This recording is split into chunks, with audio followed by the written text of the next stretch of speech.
Profit बढ़ाना चाहता हूँ, अपनी कॉस्ट रिड्यूस करना चाहता हूँ, ओवरऑल बिजनेस की परफॉर्मेंस बढ़ाना चाहता हूँ। अगर ये किसी कस्टमर का आपके पास प्रॉब्लम स्टेटमेंट है तो आपको उसको कहना है भाई बहुत बढ़िया बात है, ये अगर प्रॉब्लम स्टेटमेंट है सर, इससे रिलेटेड कंटेंट हमारे पास अवेलेबल। और जैसे जो प्रॉब्लम स्टेटमेंट है उससे रिलेटेड कंटेंट हम बताते हैं कि अपना बिजनेस का रीच मतलब क्या हुआ कि अभी मेरा बिजनेस जो है, फॉर एग्जाम्पल मेरा बिजनेस है फोन का, तो जो मेरा फोन का कंपनी अभी सिर्फ 2 सिटीज में अवेलेबल है। अब मैं चाहता हूँ रीच बढ़ाना है मुझे, और मुझे बहुत सारा, मैं चाहता हूँ 25 सिटीज में अवेलेबल हो, तो मुझे रीच बढ़ाना है। तो बिजनेस एक्सपेंशन का डिपार्टमेंट या फंक्शन उस पर फोकस करता है कि आप अपने बिजनेस की रीच कैसे बढ़ाओ। मैं चाहता हूं कि आज की डेट में 20,000 कस्टमर्स हैं मेरे मेरे ब्रांड के साथ जो जुड़े हुए, मैं चाहता हूं कि 2 लाख कस्टमर्स मेरे साथ जुड़ जाए। तो मैं ऐसी क्या स्ट्रैटेजीज अपनाऊं कि मेरे साथ ये जो 2 लाख कस्टमर्स को मैं जोड़ना चाहता हूं वो जुड़ जाए। मेरा प्रॉफिट आज की डेट में अगर 1 करोड़ का है और मैं चाहता हूं कि इसको मैं 4 करोड़ पे ले जाऊं, तो कैसे करूंगा, क्या क्या उसके पीछे क्या दिमाग लगेगा। तो ये बिजनेस का जो एक्सपेंशन बड़ा करना है, ये उसके बारे में बात करते हैं, और इससे रिलेटेड कंटेंट भी हमारे पास अवेलेबल है। अनदर इंपॉर्टेंट टॉपिक क्या है, ये business processes and operations. Operations को क्या बोलेंगे बताओ जल्दी से एक वर्ड में, ऑपरेशंस को क्या बताओगे?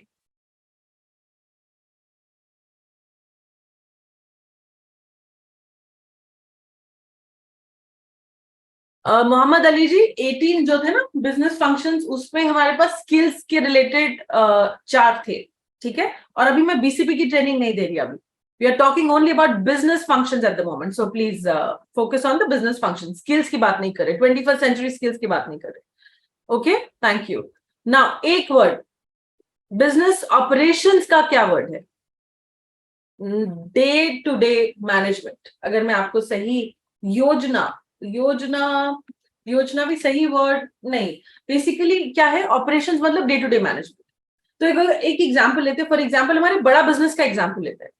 जब बड़ा बिजनेस कंपनी चलती है, जब ऑर्गेनाइजेशन काम करती है, या अपने आप चैनल पार्टनर ऑफिस का देख, अब अपने सीपी ऑफिस देखिए, जब आपके चैनल पार्टनर के ऑफिस चलते हैं तो ऑपरेशंस मैनेजमेंट होता है ना। अब जैसे सीपी ऑफिस खोलेगा कौन, अटेंडेंस कौन लगाएगा, आपका टाइम कोई मॉनिटर कर रहा होगा, कोई देख रहा होगा कि आपने कितनी कॉल्स करी, उस कॉल में से आउटकम क्या है। अगर कहीं फंसे तो प्रोसेस होगा कि अच्छा यहां फंस गए, तो प्रोसेस है कि आपको नेक्स्ट कॉल अपने आईबीसी मैनेजर को देनी है।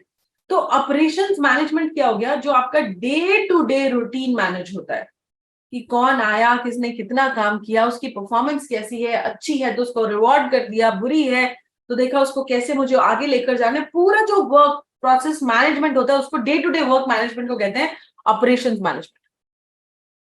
तो अगर कोई कस्टमर आता है तो उसकी प्रॉब्लम ऑपरेशन से रिलेटेड है कि मेरे इंप्लॉइज का काम मैनेज नहीं कर पाता, मैं प्रोडक्टिविटी ठीक से उनसे नहीं निकलवा पाता, हाँ, मैं काम तो देता हूं बट मेरे इंप्लॉइज काम नहीं खत्म कर पाते, या मेरे इंप्लॉइज सेटिस्फाइड नहीं रहते, हाँ, मेरा वर्क ठीक से मैनेज नहीं रहता। तो जब ये सारी प्रॉब्लम स्टेटमेंट्स रहती हैं तो आप अपने कस्टमर्स को बता सकते हो कि ये सारी प्रॉब्लम्स का सोल्यूशन हमारे कंटेंट में है। So operations, day to day work management, आपको रिव्यू कैसे करना है performance, step by step strategy क्या होनी चाहिए किसी भी एक टास्क को कंप्लीट करने के लिए। तो जैसे प्रॉब्लम स्टेटमेंट क्या था, मैं अपने इंप्लॉइज को काम देता हूं लेकिन वो कंप्लीट नहीं कर पाते, या जिस तरीके से मैं चाहता हूं, जो क्वालिटी मैं चाहता हूं वो डिलीवर नहीं कर पाते, है ना। तो स्टेप बाय स्टेप स्ट्रैटेजी क्या होती है किसी टास्क को कंप्लीट करने का, वो सारी गाइडेंस हम आपको अपने कंटेंट में देते हैं। आगे चलते हैं, अगला बिजनेस फंक्शन, बिजनेस स्ट्रैटेजी का। तो अपने बिजनेस गोल्स आपको कैसे अचीव करने हैं, आपको मोनोपोली कैसे क्रिएट करनी है। मोनोपोली क्या होता है, अगर जैसे कोई कस्टमर आए, उसका प्रॉब्लम स्टेटमेंट ये है कि बहुत कंपटीशन है, इतना कंपटीशन है मार्केट में कि मैं सरवाइव नहीं कर पा रहा, मैं बिजनेस ठीक से मैनेज नहीं कर पा रहा, बहुत कंपटीशन है। तो आपको उसको बताना है कि सर आपको बिल्कुल घबराने की जरूरत नहीं है, हम आपको अपने कंटेंट में सिखाते हैं तो आपको मोनोपोली कैसे क्रिएट करनी है। या मोनोपोली क्या होता है, जैसे विवेक सर क्या बोलते हैं, we are not the number one, we are the only one. ये एक बहुत बड़ा एग्जाम्पल है मोनोपोली का। तो जब आप, ऐसा नहीं है कि आप, मतलब कि आपके जैसा और कोई नहीं, तो जब आप ये स्टेज पे आ जाओ, जब आप ये पहुंच पाओ कि ये जो मैं कर रहा हूं ये कोई और नहीं कर सकता, ये सिर्फ मैं करता हूं, वो है मोनोपोली क्रिएट कर, ठीक है। तो हम आपको अपने कंटेंट में सिखाते हैं कि आप अपना बिजनेस में मोनोपोली कैसे क्रिएट कर सकते हैं। आप स्ट्रैटेजी से, स्ट्रैटेजिटिकली आप इनोवेशन कैसे अपने बिजनेस में ला सकते हैं, ये सारी गाइडेंस हम आपको अपने कंटेंट में देते हैं। आगे चलते हैं अगले बिजनेस फंक्शन की तरफ, जो कि है कस्टमर सर्विस। इसमें तो मुझे एक बहुत सॉलिड एग्जांपल पता है क्या लगता है, एक सॉलिड एग्जांपल इसका ये कि अगर कोई कस्टमर है और उसका प्रॉब्लम स्टेटमेंट है कि कस्टमर्स वापस नहीं आते, एक बार आते हैं लेकिन रिपीट नहीं होते, कस्टमर्स खुश नहीं होते, हाँ, मेरा कस्टमर का कंप्लेंट्स बहुत आता है, they are not happy with my product, वो मुझे रेफर नहीं करते किसी और को, हाँ, तो मुझे रेफरल क्लाइंट नहीं मिलता। अगर आपके कस्टमर का ये प्रॉब्लम स्टेटमेंट है तो आप उसको बता सकते हो कि सर घबराने की कोई बात नहीं, हम आपको अपने कंटेंट में सिखाते हैं कि आप एक कस्टमर को अपना ब्रांड एम्बेसडर कैसे बना पाए। यहाँ ब्रांड एडवोकेट, ये वर्ड मैं चाहूंगी आप सब लोग याद रखिए, ब्रांड एडवोकेट कैसे बनाएंगे। ये ब्रांड एडवोकेट क्या होता है, एडवोकेट कौन होता है, एडवोकेट मतलब एक लॉयर। लॉयर क्या करता है, लॉयर किसी से पैसे लेता है, उसका केस समझता है, पैसे लेता है, और फिर जज के सामने क्या बोलता है कि ये जिसने मुझे पैसे दिए हैं कि सही कह रहा है, आप इसकी बात मानो। लेकिन दूसरा एडवोकेट जिसके अगेंस्ट, अगर मैं किसी के अगेंस्ट केस लड़ रही हूँ कोर्ट में, तो जिसके अगेंस्ट लड़ रही हूँ उसने अपना कोई एडवोकेट करा होगा, अब वो एडवोकेट उससे पैसे लेगा और उससे पैसे लेके क्या करेगा, जज को बोलेगा कि ये सही है, इसकी बात मान। तो ये जो एडवोकेट है ये क्या करता है, पैसे लेके दूसरे को कन्विंस करता है कि यार मेरा क्लाइंट सही है, इसकी बात मानो। लेकिन एक ब्रांड एडवोकेट कौन होता है, एक ब्रांड एडवोकेट वो इंसान जो बिना पैसे लिए आपके लिए खड़ा है और कह रहा है कि यार ये आदमी सही है, इसको कोई कुछ नहीं कह सकता। हाँ, आज की डेट में अगर हम लोग देखें, विवेक बिंद्रा सर है ना, we all look up to him and we see कि अगर विवेक सर को कोई कह देगा तो हम खड़े हैं, उनको कोई कुछ नहीं कह सकता। ऐसा क्यों? ऐसा इसलिए क्योंकि हम सब विवेक सर के कौन है, ब्रांड एडवोकेट्स हैं। अब एक ब्रांड एडवोकेट कैसे बनाया जाता है, ये हम अपने कंटेंट में अपने कस्टमर्स को सिखाते हैं। हाँ, एक स्ट्रॉन्ग कस्टमर के साथ रिलेशनशिप कैसे बनाना है, कस्टमर की कंप्लेंट्स को कम कैसे करना है, कस्टमर के एक्सपीरियंस को कैसे बेहतर करना है, और जैसे मैंने आपको कहा एक लॉयल कस्टमर या एक ब्रांड एडवोकेट आपको कैसे बनाना है, ये सारी गाइडेंस हमको मिलती है। आज की इस सेशन से मैं ये चाहती हूं कि आप लोग क्या टेक अवे करें, आपके दिमाग में ये अलग अलग बिजनेस फंक्शन सेट हो जाए कि भाई बिजनेस में ये फंक्शन एक होता है, ये डिपार्टमेंट होता है, ये करता क्या है। ठीक है, ये मैं चाहती हूँ कि आज आप सबके दिमाग में ये चीज सेट हो जाए, है ना। तो हम फिर अगला कदम जो है हमारा, जो कल का है, इसी सेशन से, इसी प्रोडक्ट से रिलेटेड जो नया प्रोडक्ट आने वाला है, वो आपको और अच्छे से करने में आसानी आएगी। आज का सेशन का आपको आउटकम क्या करना है, बिजनेस फंक्शन सबको अपने दिमाग में बिठा लेने, ये अलग अलग बिजनेस के फंक्शंस होते हैं। आगे चलते हैं। Now let's have a look at e commerce. E commerce क्या होता है, ई कॉमर्स का मतलब कॉमर्स करना, ट्रेड करना, लेन देन करना, लेकिन कहां पर, कोई सामान बेचना, कुछ सामान खरीदना, लेकिन कहां पर करना, ये सब ऑनलाइन करना। तो ई कॉमर्स का मतलब, अगर कोई ऐसा इंसान है, ये देखो नीचे फोटो भी बनी है भाई, मोबाइल के अंदर कोई खरीदना बेचना चाहता है और उसको नहीं पता यार ये सब करते कैसे, मुझे आइडिया ही नहीं है कि मैं अपना एक profitable e commerce business, online business कैसे बना सकता हूं। अब आपको पता है ऑनलाइन बिजनेस बनाने के लिए जैसे वेबसाइट चाहिए, तो हम हमारे कंटेंट में उसको बताते हैं वेबसाइट कैसे बनानी होती है, वेबसाइट बनाने में आपको किन किन बातों का ध्यान रखना है, what are the things that you should keep in mind, और एक रंग तरीका क्या है एक ई कॉमर्स बिजनेस को चलाने का। हाँ, तो ये सारी चीजें आपको आपके दिमाग में, ये अलग अलग बिजनेस फंक्शंस आपको अपने दिमाग में रखने। ठीक है, आगे चलते हैं। अगला बिजनेस फंक्शन क्या है, फाइनेंस का। फाइनेंस का business function very very important and critical for all the businessman. अब फाइनेंस का बिजनेस फंक्शन क्या हुआ कि आपको अपना स्टॉक कैसे क्लियर करना है। अब मेरे पैसे फंसे हुए, मैंने कोई सामान खरीद लिया, सामान खरीद के स्टॉक लेके मेरी दुकान में पड़ा है, अब वो दुकान में पड़ा है बस फंस गया, स्टॉक निकल नहीं रहा। अब वो कहीं पड़ा है, ना मुझे पता है, ना मैंने किसी कस्टमर को बेचा, ना मैंने कुछ आइडिया लगाया उसको कैसे निकालू। अब बट जो स्टॉक है वो है तो पैसा ही ना, अब वो है तो पैसा है। तो अब बिजनेसमैन की प्रॉब्लम क्या होगी, अपना स्टॉक कैसे क्लियर करूं, जो पैसा मैंने बिजनेस से कमाया है वो पैसे को मैं कैसे अच्छे से इन्वेस्ट करूं, कैसे वाइजली इन्वेस्ट करूं। जो वर्किंग कैपिटल है, कई बिजनेसमैन पता है आपके पास आ सकते हैं विद द प्रॉब्लम स्टेटमेंट कि मैं अपनी वर्किंग कैपिटल नहीं निकाल पाता, मैं अपने एम्प्लॉयज को सैलरी नहीं दे पाता, मैं बेसिक खर्चे अपने बिजनेस के मैनेज नहीं कर पाता। तो उसको कहना है घबराने की कोई बात नहीं है। आपको आपको पता होना चाहिए कि अपनी वर्किंग कैपिटल की बात कर रहे हैं कि अपनी वर्किंग कैपिटल मैनेज नहीं कर पा रहा। आपको ये माइंड में आ जाना चाहिए कि अभी अपनी वर्किंग कैपिटल की प्रॉब्लम बता रहा है मुझे। और जब उसकी वर्किंग कैपिटल की प्रॉब्लम है तो आपको ये पता होना चाहिए कि हम अपने कंटेंट में कस्टमर को गाइड करते हैं कि उसकी वर्किंग कैपिटल वो कैसे बेहतर कर सकता है, ठीक है, और अपनी प्रॉफिटेबिलिटी ओवरऑल कैसे बिजनेस की इंप्रूव कर सकता है। खाली यही नहीं, इससे अलावा और भी बहुत कुछ है, बट मैंने कुछ मेन टॉपिक्स लिए हैं ताकि आपके दिमाग में बस मुझे बिजनेस की फंक्शंस क्लियर करने हैं। फंड रेजिंग एक फंक्शन है ना। अगर किसी को अपना बिजनेस बड़ा करना है, बिजनेस बड़ा करना है, अब उसको पैसे चाहिए बिजनेस बड़ा करने के लिए, तो वो पैसे कहां से लेकर आएगा? हाँ, और वो किसी इन्वेस्टर से पैसे लेगा। अभी किसी इन्वेस्टर से अगर मुझे पैसे लेने हैं तो मैं अपना आइडिया अपने इन्वेस्टर को कैसे पिच करूंगा, मैं अपना आइडिया कैसे उसको बताऊंगा, मैं अपने बिजनेस में। हाँ, अब जैसे आपको पता है जो प्रेजेंटेशन भी होता है, जब आपको इन्वेस्टर को किसी को प्रेजेंटेशन दिखानी होती है, तो वो प्रेजेंटेशन आप किस तरीके से आपको बनानी चाहिए ताकि आपका इन्वेस्टर मतलब खुश होकर आपके बिजनेस में इन्वेस्ट करे। और सबसे अच्छी बात तो मुझे ये लगती है कि वो कौन सा आया था, शार्क टैंक जैसे फॉर एग्जांपल आया था, है ना। तो अब एक इन्वेस्टर, जब आपका इन्वेस्टर पिच सुन रहा है, तब वो क्या क्या चीजें एक्सपेक्ट करता है कि आपके इन्वेस्टर्स पिच में क्या होनी चाहिए, क्या क्या चीजें वो ढूंढता है, ये सब चीज की गाइडेंस हम आपको अपने कंटेंट में देते हैं, ठीक है। एंड देन ऑफ कोर्स अपने बिजनेस में आप कैश कैसे मेंटेन करके रख सको ये भी हम आपको बताते हैं।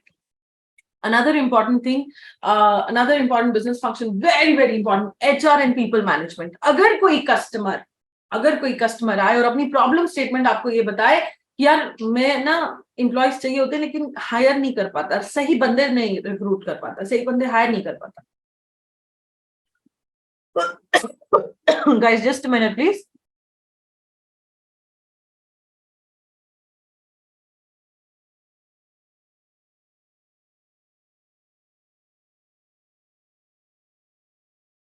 I'm sorry, थोड़ा गला चोक हो गया था। Okay, so if you get a customer जो आपको प्रॉब्लम बताता है कि मैं सही एम्प्लॉयज हायर नहीं कर पाता, कोई कस्टमर आता है विद प्रॉब्लम स्टेटमेंट, हायर तो कर लेता हूं सही, लेकिन वो मेरे पास रुकते नहीं, उनको रिटेन नहीं कर पाता। और कोई कस्टमर कहता है कि थोड़ी देर रुकते हैं फिर चले जाते हैं, 1-2 हजार ज्यादा मिलते चले जाते हैं, है ना। आपको 3 चीजें समझनी है एचआर और पीपल मैनेजमेंट में। लोगों को हायर कैसे करना, 3 चीजें क्या आनी चाहिए दिमाग में। एचआर और पीपल मैनेजमेंट सुनते दिमाग में 3 चीजें आनी चाहिए कि क्या करते हैं हम इसमें, क्या बताते हैं कि आपको रिक्रूट कैसे करना है, किसी को लेकर कैसे आना है, उसको अपने साथ अपने बिजनेस में रखना कैसे है बिजनेस में ताकि वो रुके आपके साथ। और तीसरी इंपॉर्टेंट बात, अगर वो जाए तब जाते टाइम क्या चीजें आपको रखनी है, देखनी है कि एग्जिट करते टाइम मुझे कैसा एक्सपीरियंस देना है, व्हाट आर द थिंग्स, क्या सही तरीका है किसी एम्प्लॉय को एग्जिट कराने का।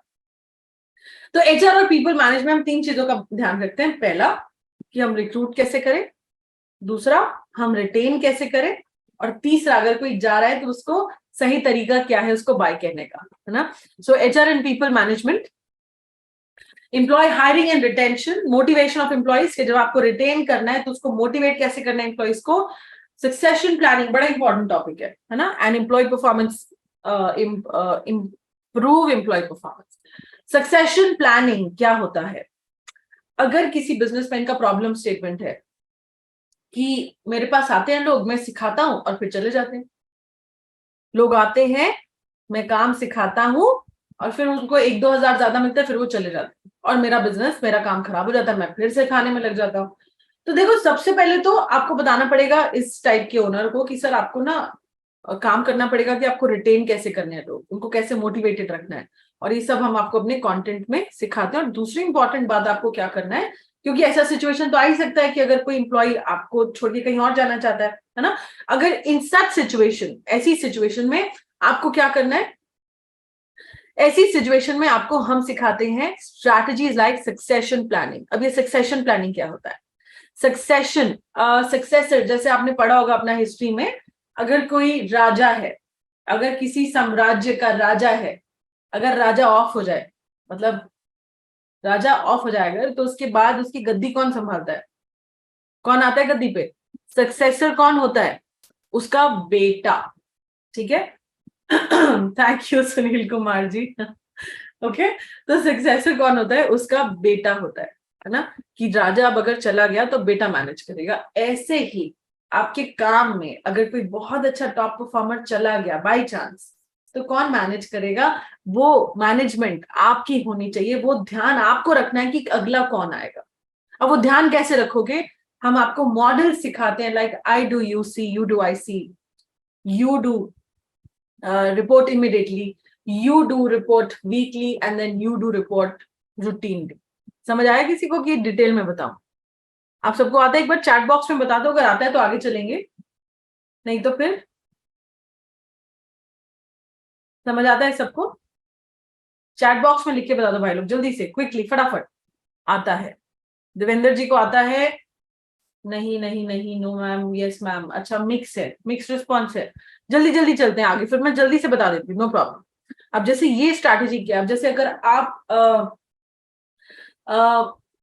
किसी कस्टमर से जब आप बात कर रहे हो, हाँ, आई डू यू सी, या अगर मैं ट्रेनर हूँ फॉर एग्जाम्पल, मैं ट्रेनिंग करती हूँ रिटमिस में, अब मुझे हेल्प चाहिए थी कि कोई और आके मुझे हेल्प करे रिटमिस में, तो फॉर एग्जाम्पल हम विमल सर को लेके आए। तो जब विमल सर को लेके आए तो ऐसे नहीं होगा कि सिमरन एकदम से चले जाएगी और विमल सर को बोलेगी आप कल से आप करो, ऐसे नहीं होगा। तो पहले क्या होगा? Simran will do the entire planning, I do you see, ना लास्ट विमल सर आप बैठो देखो मैं कैसे करती हूँ। हाँ, आई डू मतलब मैं कर रही हूँ, आप देखो।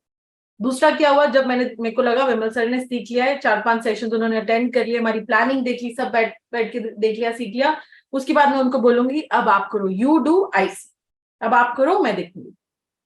फिर विमल सर करेंगे, मैं बैठ के देखूंगी वो कैसे कर रहे हैं। जब उन्होंने सही करने लग गया, फिर मैंने बोला अभी खुद से कर लेंगे। मैंने बोला अब आप खुद से कर लो सारा कुछ सेशन सर, बस मेरे को डेली आप रिपोर्ट कर देना, then you do report daily, आप करो मुझे रिपोर्ट डेली कर दो कि आज कैसा हुआ, कैसा नहीं गया, कोई प्रॉब्लम आई तो पूछ लो, है ना। जब वो सही हो गया, डेली तक आ गया, फिर हमने क्या बोला, यू डू रिपोर्ट वीकली, अब आप करो सर, खुद करो वीकली, बस रिपोर्ट कर दो कैसा चल रहा है। ठीक है, जब वीकली सब सही चल रहा है, फिर उसके बाद हमने क्या कर दिया, सर अच्छा अब आप करो, आप मेरे को रूटीनली रिपोर्ट कर दो। और फिर अगला कदम क्या है, जब विमल सर ये सारा अच्छे से हम रन कर लेंगे, हमको लगेगा नया प्रोजेक्ट है, तब हम विमल सर को बोलेंगे कि अब आप ये सारी ये सेम एक्टिविटी आप अपने किसी टीम मेंबर जो आपको लगता है सही है, जो ये मैनेज कर पाएगा, आप उनके साथ करो। आई होप ये रिटमिस के एग्जाम्पल से आप सबको बड़े अच्छे से क्लियरली दिमाग में समझ आया होगा कि पूरा कॉन्सेप्ट सक्सेशन प्लानिंग का। अब ये एक कॉन्सेप्ट है, this is only one concept that I told you. ऐसे बहुत सारे मल्टीपल स्ट्रैटेजीज एंड कॉन्सेप्ट्स हमारे कंटेंट में सिखाए जाते हैं कस्टमर को to deal with this problems. Legal, अच्छा ये मैं एक सवाल पूछती हूँ, वैसे मुझे पता है सब लोग ने देखा होगा सर का सेशन, बच जाओगे सब लोग, लेकिन फिर भी पूछ लेती हूँ। तो हम जो लीगल डिपार्टमेंट है, जल्दी से मुझे चैट बॉक्स पर रिप्लाई चाहिए, ओके, इमीडिएटली, इंस्टेंटली। तो जो लीगल डिपार्टमेंट है गोविंद जी, वो लीगल डिपार्टमेंट इसलिए होता है ताकि किसी भी ऑर्गेनाइजेशन को अगर कोई कस्टमर हमारे पे या कोई भी केस कर दे तो हम कोर्ट में जाके केस जीत जाए, इसलिए होता है लीगल डिपार्टमेंट, राइट। जल्दी से बताओ चैट बॉक्स में। आईवीसी Mohit Rana, and there was one more. देखा, मेरे को लगता है यार सभी आईसीपी की ट्रेनिंग लेके बैठे सब लोग, बिल्कुल सही बात, पल्लवी सिंह जी, गोविंद पांडे जी फंस गए लेकिन, हाँ, यस, इसलिए नहीं होता है, legal department is not for the situation कि आपको कोई केस कर दे तब आप जीत जाओ, नहीं। लीगल डिपार्टमेंट इसलिए होता है ताकि कोर्ट जाना ही ना पड़े। तो किसी बिजनेस में क्या क्या लीगल फॉर्मेलिटीज बेसिकली चाहिए होती हैं, वो सारी गाइडेंस भी हम देते हैं। We will not discuss that in detail, जैसे ये सारे एग्रीमेंट्स आपको दिखते हैं, तो अगर आप कहीं बाहर से डिस्कस करते हो, किसी से गाइडेंस लेते हो, आपको एक्स्ट्रा पैसे पे करने पड़ते हैं, but all of this is a part of our content.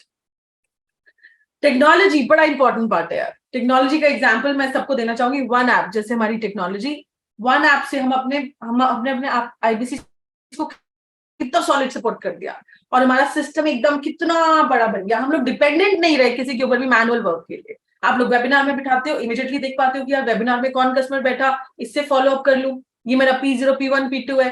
Technology की हेल्प से कितनी सारी चीजें आसान हो गई, वेबिनार करते हैं हम टेक्नोलॉजी की हेल्प से, कितनी सारी चीजें आसान हो गई, है ना। तो ऐसे ही कस्टमर को आप बता सकते हो कि टेक्नोलॉजी की मदद से वो बिजनेस में ऑटोमेशन कैसे ला सकता है ना, अपना इन्वेंट्री कैसे बेटर मैनेज कर सकता है, अपना साइबर सिक्योरिटी, अपना जो डेटा है, सिस्टम है, उसको सिक्योर कैसे कर सकता है, और अगर जैसे पेमेंट कलेक्शन है, अगर उसके लिए मैनुअल इंटरवेंशन कर रहा है तो उसको कैसे ऑटोमेट कर सकता है। तो हमारे सिस्टम में गाइडेंस दिख जाती है कि टेक्नोलॉजी की मदद से वो कैसे अपने बिजनेस को ग्रो कर सकता है। अगला इंपॉर्टेंट फंक्शन जो हम बताते हैं वो है रिटेल। फिजिकल दुकान को भैया स्केल कैसे करना है, बड़ा कैसे कर सकते हो, कॉम्पिटिटर्स को कैसे बीट करते हो, और नए कस्टमर्स को एक्वायर करने की क्या स्ट्रैटेजीज है, ये सब हम आपको सिखाते हैं।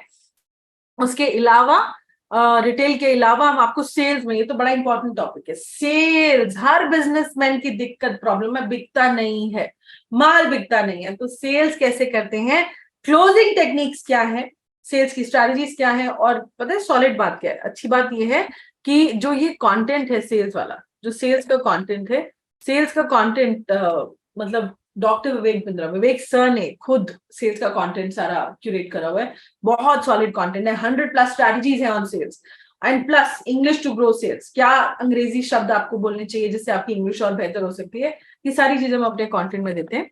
इसके अलावा डिजिटल मार्केटिंग, जैसे मैंने आपको बताया था, मार्केटिंग करनी है, कस्टमर्स तक पहुंचना है, लेकिन ऑनलाइन, फोन से, कंप्यूटर से, ऑनलाइन तरीके से पहुंचना है, तो हम अपने कंटेंट में ये सारी स्ट्रैटेजी सिखाते हैं कि अपने कस्टमर्स तक आप ऑनलाइन कैसे पहुंच सकते हो, अपनी ब्रांड की विजिबिलिटी कैसे बढ़ा सकते हो, और ईमेल मार्केटिंग, कम्युनिकेशन कैलेंडर, ये सारी चीजें हम बताते हैं। और मार्केटिंग अगर आपको करनी है तो अपने ब्रांड, प्रोडक्ट का ब्रांड कैसे बनाते हैं, ठीक है। और अगर आपके पास मार्केटिंग का बजट ज्यादा नहीं है तो कोई बात नहीं, कम पैसों में मार्केटिंग कैसे करना है वो भी हम आपको बताते हैं, जिससे कि आपका कॉस्ट ऑफ कस्टमर एक्विजिशन, एक कस्टमर को एक्वायर करने की कॉस्ट आपकी कम हो जाए, ठीक है। अब ये देखते हैं, ये पोल तो हम नहीं कर पाएंगे। अब मेरे को आपसे एक बात पूछनी है, एक सवाल देती हूँ, जल्दी से इसका आंसर बताना सब लोग। राहुल एक केक शॉप रन करता है, ठीक है, उसके केक शॉप में प्रोडक्ट क्वालिटी बहुत अच्छी है, प्राइसिंग भी अच्छी है, लेकिन कस्टमर्स उसके पास दोबारा नहीं आते, रिपीट ग्राफ नहीं है, रिपीट कस्टमर नहीं आता।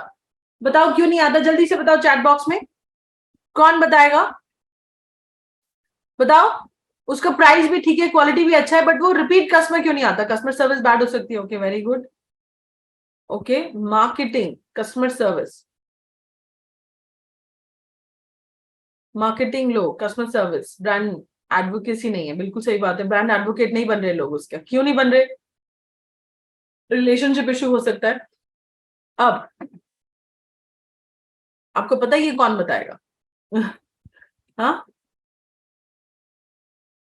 काम करने की जरूरत है, आप सबने आंसर दिया, अब ये सब सिखाएगा, जैसे आपने बोला उसको कस्टमर सर्विस पे इंप्रूव करने की जरूरत है, ठीक बात है, कस्टमर सर्विस उसको अपना बेहतर करना चाहिए, लेकिन ये सिखाएगा कौन उसको, भैया कस्टमर सर्विस में वो और बेटर कैसे कर सकता है, आप या मैं तो नहीं सिखाएंगे, तो कौन सिखाएगा, the good news is doctor Vivek Bindra ji सिखाएंगे, अलॉन्ग विद, वो खाली अकेले नहीं सिखाएंगे, doctor Vivek Bindra along with for the first time top industry leaders, वो सिखाएंगे अपने पर्सनल एक्सपीरियंस से।